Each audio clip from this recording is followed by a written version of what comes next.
Yeah, Drago G. Smooth talking Drago G, I keep that dope in my sock. These niggas mad, I whip the foreign for that bass on the block. Heavy stepper, big pimpin', man, these checks don't stop. You disrespect me, we gon' wreck and get. What's up, y'all? Welcome back to another reaction. This is I Joined Minecraft's most insane SMPS sip over reaction. We reacted to him before, and I think it's one of the most viewed videos on our channel. Might be the most viewed video. It was interesting. It was like the most amazing Minecraft accomplishments someone made, like AI and like a bunch of replicas and stuff like that. A giant block of gold made purely in survival. That's incredible. I tend to stick to the creative side. You know, I'm too lazy to necessarily have to build up all the way from the beginning. What I've been doing is like been building up like this like Rome type empire in my Minecraft world and putting like a bunch of different kingdoms, and then what I'm gonna do is when I'm finished building everything, start playing again from survival. I'm not gonna go in and take any like tools and stuff I may have left behind or nothing like that, but just to be able to play survival and actually start over again and like fight the Ender Dragon and see all the stuff I made and be able to like ride a horse down a road I made going to like a different town and stuff. Like that's the type of stuff I want to get into. But you know what I mean? Make sure you hit that like button, subscribe, and share. Let us know if you want to see more of these type of videos down in the comments. Check out our last playthrough we did. We started Savage Clem. The first one of that is gonna be up soon. Now we're done with Savage Lee. Rest in peace, Lee. You know what I'm saying? So check out our Elden Ring Let's Play. We're about to upload part 4 soon. It'll be up soon. We got a lot of different Let's Plays. The Witcher 3.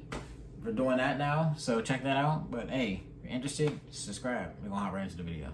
I joined several private SMPs filled with the best and smartest Minecraft players to ever exist to see which one of them is the most successful and has pushed Minecraft to its limits the furthest. The first SMP I joined was Hypnos, and as soon as I spawned in, I could tell this was going to be good. Ooh, what? That's actually really cool. Upon joining, I was welcomed with this absolutely beautiful spawn perimeter, which goes all the way down to bedrock. And although there was a few very nice farms and builds in the area, the one that caught my eye the most was their quad witch farm. Ooh. This was also done by hand. Jeez, and all by hand too? By mining out every single block in this giant swamp perimeter and leaving only these 4 witch huts, the game can't spawn any other mobs besides witches, who are funneled into this killing chamber where the members can gather their useful loot drops like redstone and gunpowder. Hand digging gigantic perimeters to put insane farms in is something I quickly saw was Hypnos SMP's pride and grind. They've dug 33 to be exact. And with so many different farm perimeters, you need a fast method of transportation to get to each.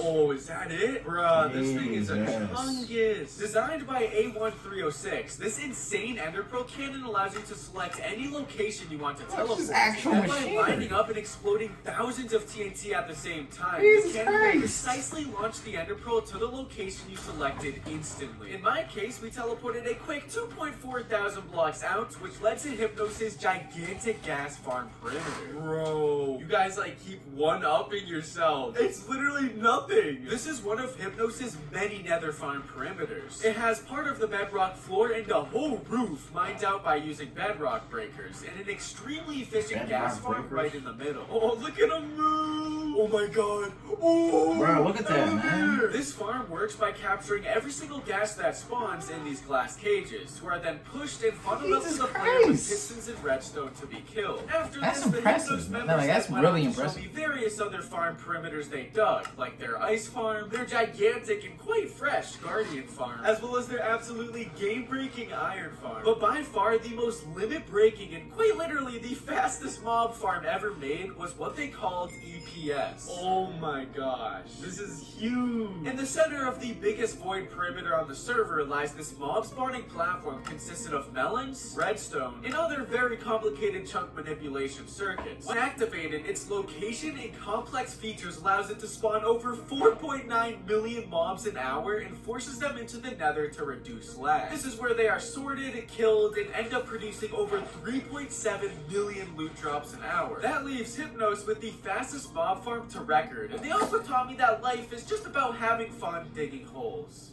I'm bearing $2 million worth of cartel money. That's The next incredible. SMP I joined was Prototech, which is one of the longest running survival servers in the world. With over 208,000 Minecraft days, it wasn't a surprise I was immediately impressed upon joining. Oh dang, this looks so cool. The main SMP spawn featured a giant ocean drained and mined out with this very colorful floor. It also had a few different farms, a main spawn platform, and also some other interesting builds. Right away, one of the members of the Coiler handed me a mysterious shulker box filled with some starter gear. Wait. Oh, is that a command block? What the? Guys, sure you didn't use creative mode? No, it's all possible to do in survival. The Prototech members are the first people in history to ever get unobtainable blocks like barriers, command blocks, and end portal frames all completely in survival by using what's called the falling block exploit. By manipulating the game's mechanics in absurdly complicated ways, like, for example, combining the binary code of an anvil, water, and a falling sandbar. Bro, that's using these ridiculous. very complicated That's redstone ridiculous. machines. They can get a literal falling command block to generate in survival, which they can then fish to get the actual item. I even had the blessings for real to mess with one of these fallen blocks myself. What in the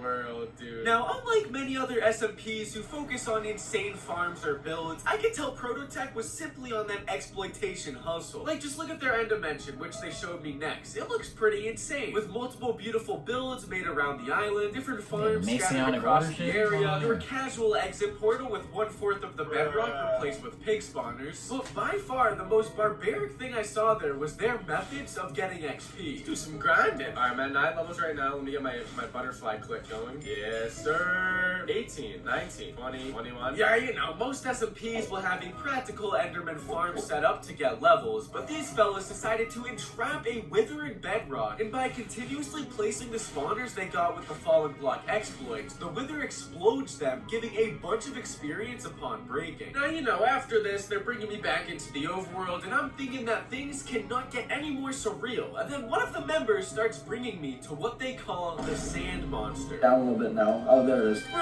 Ooh. Oh my god! Bruh. Next up was the WaveTech SMP, and for the first time, I spawned in an actual building instead of a giant hole.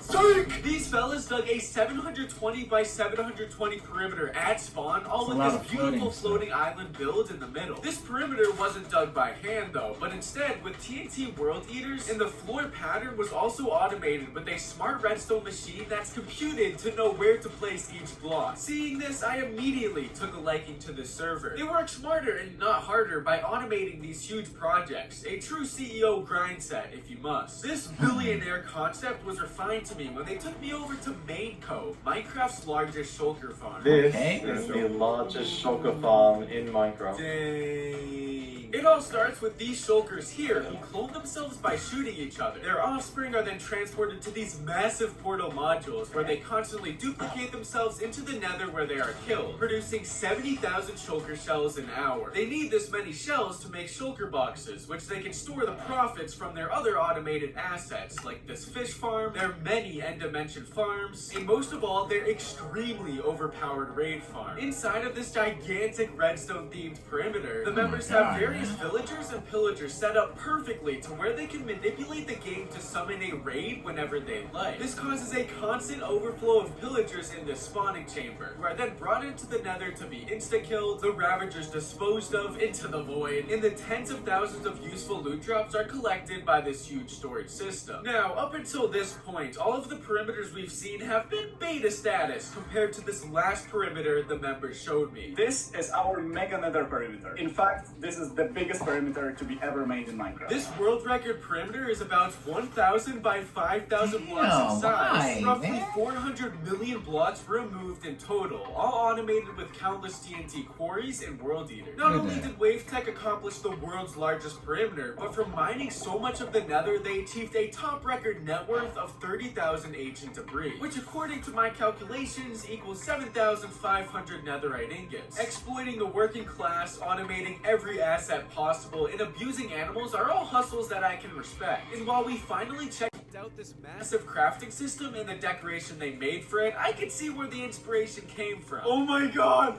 Elon! Elon Musk! Now, many of the SMPs we've seen put pushed Minecraft to its limit with farms and big holes. But the Mechanist SMP approached Minecraft the way that Leonardo what did they do? DiCaprio approached art. Oh, beautiful. This is the Mechanist main spawn that they've made into a museum built for the server.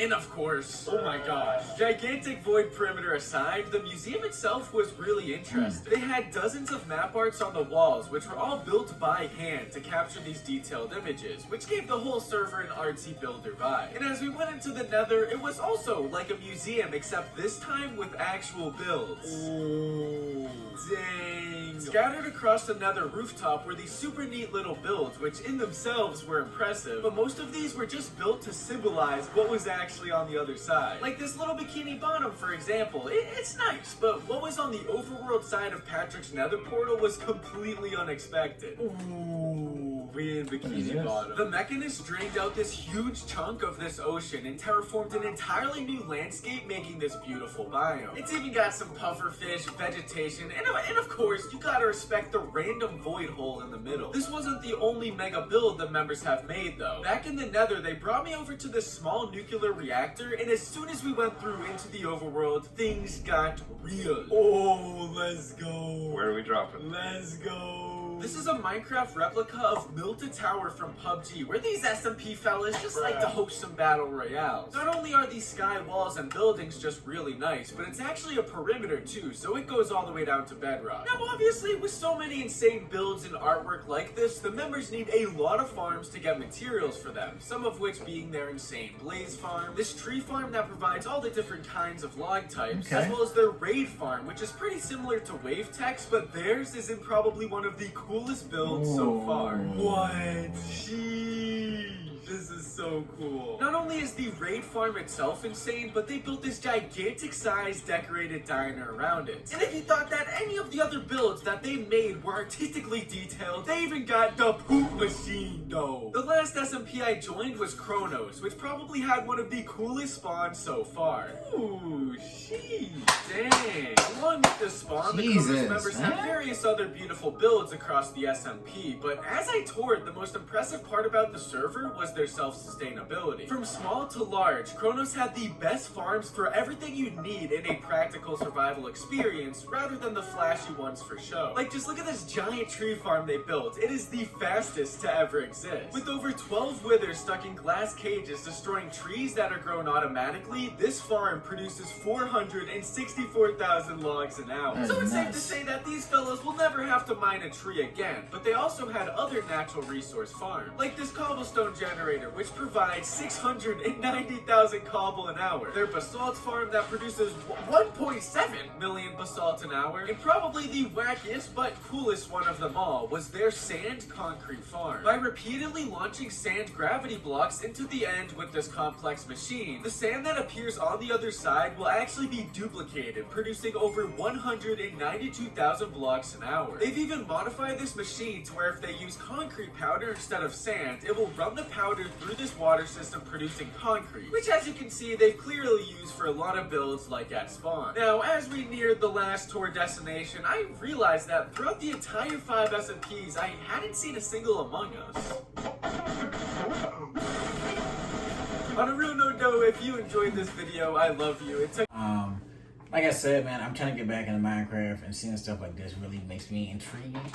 Really makes me want to dive right back into it. I want to get a PC so I can play stuff like Earth SMP and stuff like that, like those role play games and stuff, like where people were like doing kingdoms and stuff in Minecraft. Like, my little kingdom in Minecraft, man, you can claim land. That's the type of stuff I'm into. The giant map, you know. But hey, man, if you guys enjoy these Minecraft reactions, let me know down in the comments. I'm thinking about actually finishing up the Minecraft SMP videos that we had started on our other channel, SB1, and bring them over here and finish it up. Probably doing like longer videos. I might just react to like the whole things so you guys can stop getting on my nerves about it. So, yeah. Let me know if you'd be interested in that. If you do want to check out the SMP videos we already reacted to it, or down on our other channel, Let's Be Blunt. We got a whole playlist. We got like 12 videos. So we got like 12 videos so far. So we want to check out everything we've done. Let's go look. But yeah, hit that like button, subscribe, and share, man. I really appreciate it. We'll see you next time. Peace. Peace. You niggas have it, I'm the chosen one. Had to overcome you niggas down me. You gon' boot or what? Never gave a fuck, I been about it. Check my balance. And all these pussy niggas really childish. Northside race, so we know forget violent, yeah. Hey, yeah.